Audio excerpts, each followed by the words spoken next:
So today I will be discussing the oxytocin system for autistic people and how it compares to oxytocin systems in allistic people. But before I get started, I wanted to shout out to a wonderful person named Ricardo from Brazil. Ricardo, thank you so much for reaching out to me via email. All of your questions and answers have been incredibly helpful for learning a little bit more about how allistic people go through the world and perceive things, and watching you be able to bridge that gap with your autistic son in many different ways has been truly inspiring. I really appreciate all of the questions and answers you've brought to me, so thanks for that. And hey, anybody else from Brazil, shout out to you there too. So in this episode, I will discuss the differences between the oxytocin system for autistic people compared to allistic or neurotypical people. And this is kind of a hypothesis on my part. I will tell you there's not enough research for me to be able to find on this topic to be able to say anything with certainty. So please take this with a grain of salt. But I will tell you this in part based on my experiences, in part based on my friends who are also autistic experiences, and other experiences in my life and from what I've learned. So, my proposal is that the autistic operating system, if you want to call it that, gains oxytocin primarily through pattern matching. Pattern matches, meaning when someone else aligns with a similar pattern to me, I feel connected to that person, whether that's through a shared interest or shared special interest in general, or even a shared linguistic pattern.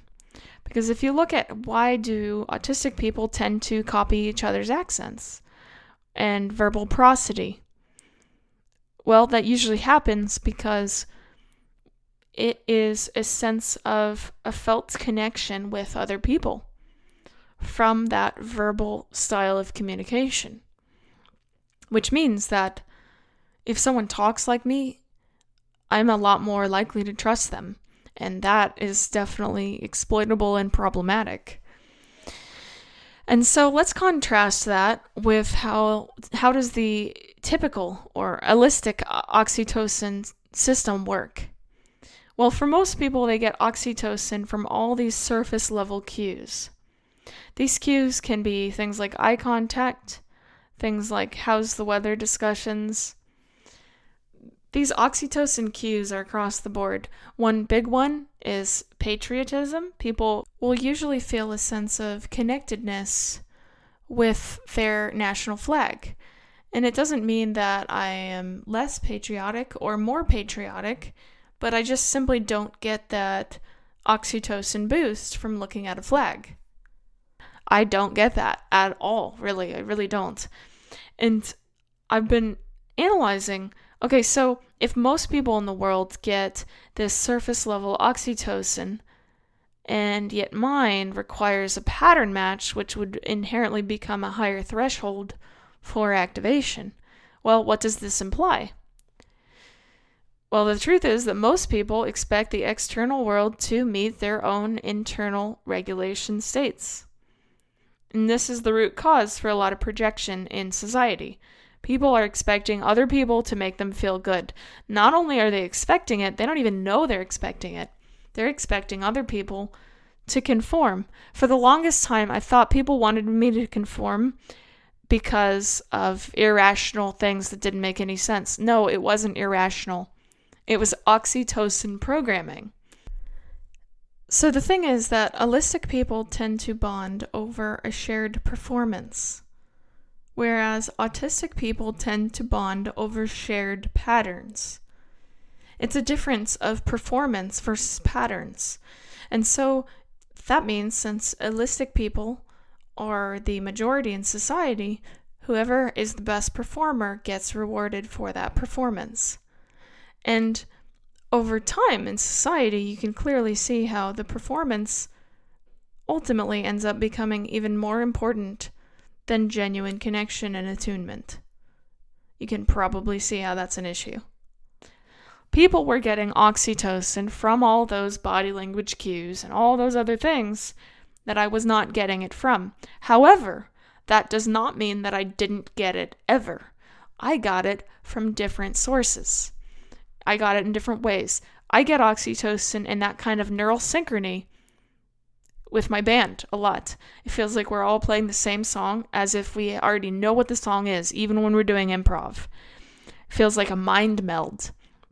And it's such a strong sense of connection with all four of them, or three of them, all four of us total, that I definitely feel it. I definitely feel that sense of team synergy and team mirroring. It's amazing. It's amazing, and it's quite addictive too. And so if you reassess allistic and neurotypical behavior under that lens, well, we're not doing all these socialization protocols for no damn reason. The reason is that it feels good to people, and it feels good by giving them oxytocin.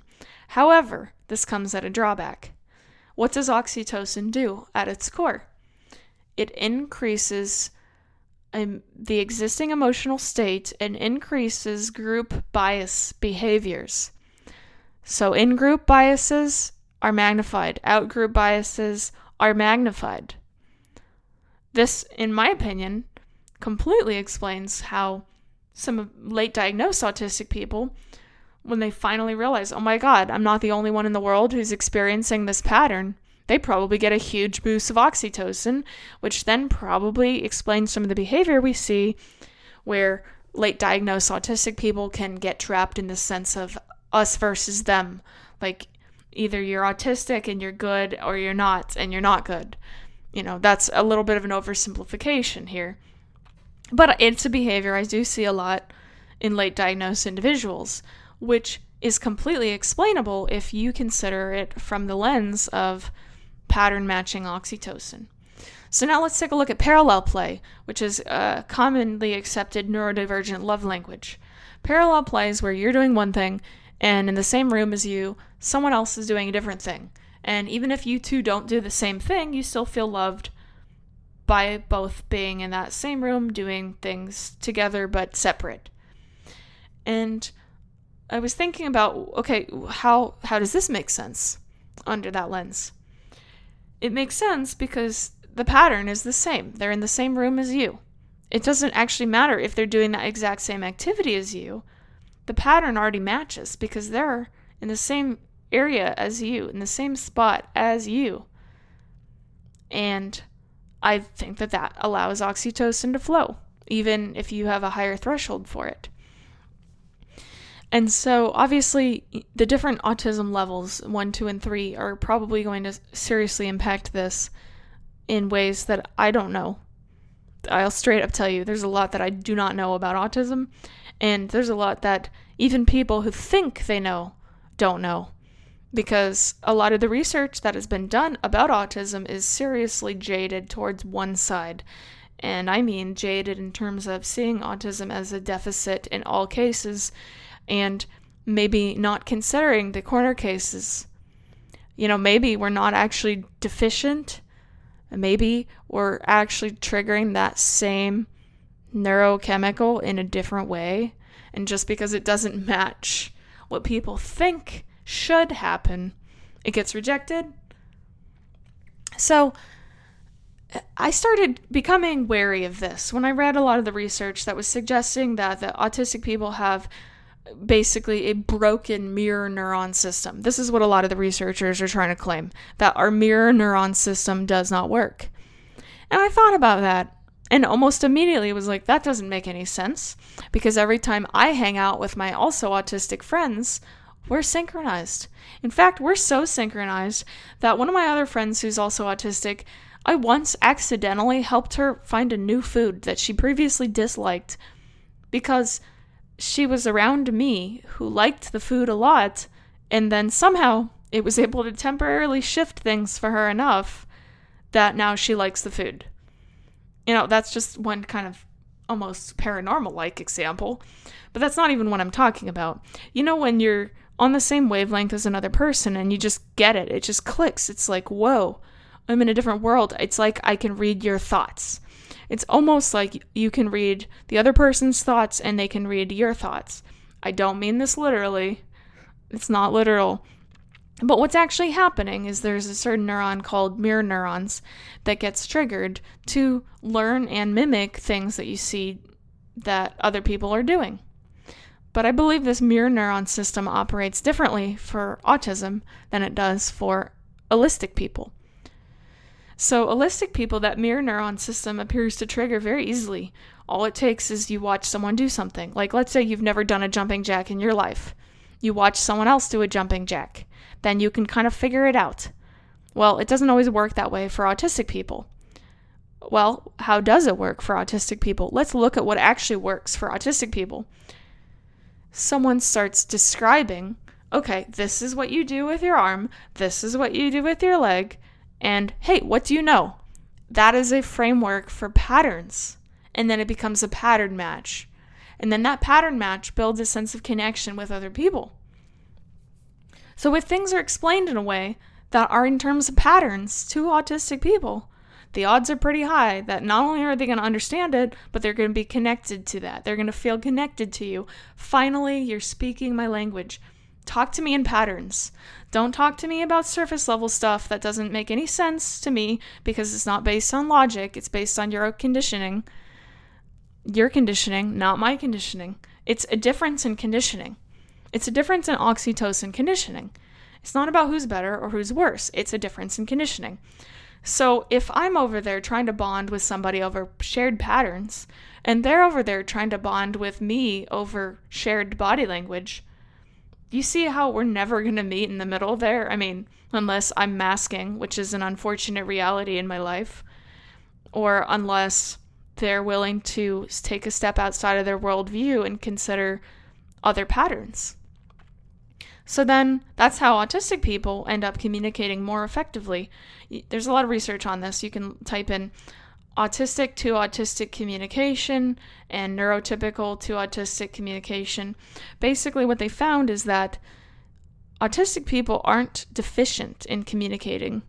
In fact, they found that autistic people were better compared to allistics at talking and communicating with other autistic people. Is that any wonder? It's really not any wonder if you consider the possibility that we're getting connection from patterns, from shared patterns. So when I have one of my autistic friends send me a text like, hey, I'm going through this right now. And then I say, yeah, I've gone through that before too. That right there, that's a shared pattern. That's a shared connection. But someone who's allistic might not see it that way because they're going to say, hey, I'm going through this. And then if you introduce your side of what you've been through as an attempt to hopefully try to connect, I can't tell you how many times they're going to interpret that as one-upping. They're going to interpret that as one-upping. Why? Because they already got the oxytocin from the interaction. They don't need to go any deeper. They already got the oxytocin. They're already happy. You don't have to do anything else. You don't have to try to match patterns. You don't even have to try to listen to patterns. In fact, most allistic people don't even want patterns, and they start getting annoyed if you start bringing it up, like, hey, why are you psychoanalyzing me? I've gotten that a lot before. Or, hey, why are you talking about patterns? It's like incomprehensible, right? So, on one side, allistic people, as their reward function, are getting the reward quickly. Autistic people, on the other hand, are getting it from specific pattern matching, whether that's dopamine or oxytocin. But I'm specifically talking about oxytocin in this discussion. Because what's the best way to make an autistic person feel really loved? Well, maybe matching their patterns. When I was a kid, my grandpa was an expert at this. He really was. He would set up an activity. In this case, it was gloop. Gloop is like a version of slime nowadays. It's kind of similar to Play-Doh, but slimier. And he would make gloop from scratch and hand it to me and my sister. But he didn't try to insert himself into what we were doing. He made his own separate gloop and played next to us. And that created a very strong emotional connection. Because there I was, seeing that I could do my own thing and also feel connected, even in total silence, to someone who was doing the same thing with me. And I felt connected to that. I felt connected to him. Like, oh, I'm playing with Gloop, Grandpa's playing with Gloop. And then that extended in so many different ways, even past that initial attunement. So if you are an allistic person and you really want to connect to the autistic people in your life, try matching the pattern. Try even just asking about the pattern. Like if I got a text on my phone and somebody was like, "Hey, Kelsey, have you found any new cool patterns lately?" You can pretty much guarantee that sentence is enough to like light up not only the whole dopamine system, it's like probably way too much, but also light up a sense of, oh my God, I have a friend who cares enough about me to ask about the patterns that I'm interested in. Wow. I'm not quite used to that. And kind of on the flip side for allistic people, if you're autistic and you're trying to connect with allistic people, recognize that all of that body language that is so exhausting and draining for us, that's how they're getting their reward. That's how they're getting that sense of connection, that sense of love, that sense of, I'm a safe person to be around. They're getting it from that. They're getting it from body language. All what you're getting in patterns, they're getting from body language. And so I feel like under this framework, a lot of that whole double empathy gap begins to make a lot of sense. Because if you have someone over there who is deciding whether or not to feel connected to you or whether or not you're in their group or not, based on your body language, eye contact, the correct amount of eye contact, your body language, your micro expressions, your face, all that stuff, if that's how they're getting rewards, is it any wonder that there is a struggle with connection? Is it any wonder that there's a struggle with communication? You have two completely different systems that are gaining rewards, the same rewards, mind you, in completely different ways. And yet, usually only one of these systems even appears to be aware of the other one. It's kind of funny. The day I realized that other people actually were genuinely feeling something out of small talk and feeling something out of surface level dynamics, it became a lot easier because I was like, whoa, this is pretty cool. I can go over to my coworker, say, how's your day? Ask him about his weekend. Listen a little bit. Talk to him about his garden. He's feeling connection from that. Even if, to me, it seems like the most pointless thing in the world, and it does, hardcore. Even if it seems completely pointless, that's how a lot of people get that sense of connection and love and belonging to other people. And for autistics, I think that's where a lot of this falls short, because if you're not getting oxytocin from all that surface level stuff, it feels like a drag. It's like, why do I even have to do this? It almost feels unfair, like everybody else is getting the proverbial carrot from the horse, and you're left there wondering if such a carrot even exists. Especially if you listen to what society tells you about autism. Oh, if you're autistic, you must be deficient, or you must X. All of these are false dichotomies. Autism doesn't always present the same way. Autism can mean different things for different people and in different contexts. And that nuance gets completely lost when you start looking at research. Even the research itself is more focused on proving our deficits rather than actually acknowledging that, hey, maybe autism just means a different operating system. If I could just have one allistic person recognize it's not worse, it's not better, it's just different. Seriously, that's it. I said it in one sentence. That's what I need from allistic people in my life. It's different. It's not better. It's not worse. And if I ever use the word neurotypical, by the way, that's not an insult. I don't know why people think it is. If you like counterculture, you're still getting oxytocin from that counterculture, which is still allistic, which is still something that autistic people don't get. Even the people who hate mainstream stuff usually are still getting that oxytocin from the opposing groups. And that's the part that I don't think people understand, that autistics usually just don't get. We don't get it. We get it from other ways. We don't get it from groups sometimes. Some of us get it from groups, some of us don't. It's a spectrum for a reason. And so if you start thinking about autism and how that compares to allistic people under this frame of reference, how do I pattern match with someone who's autistic to be able to connect and attune to them? Then you're going to start noticing an instant difference. And if you're autistic listening to this, how do I recognize that surface level body language is a way of connection and attunement for most people to feel safe and connected to me?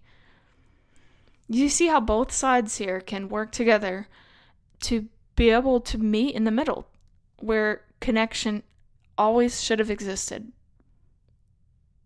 Thank you for listening.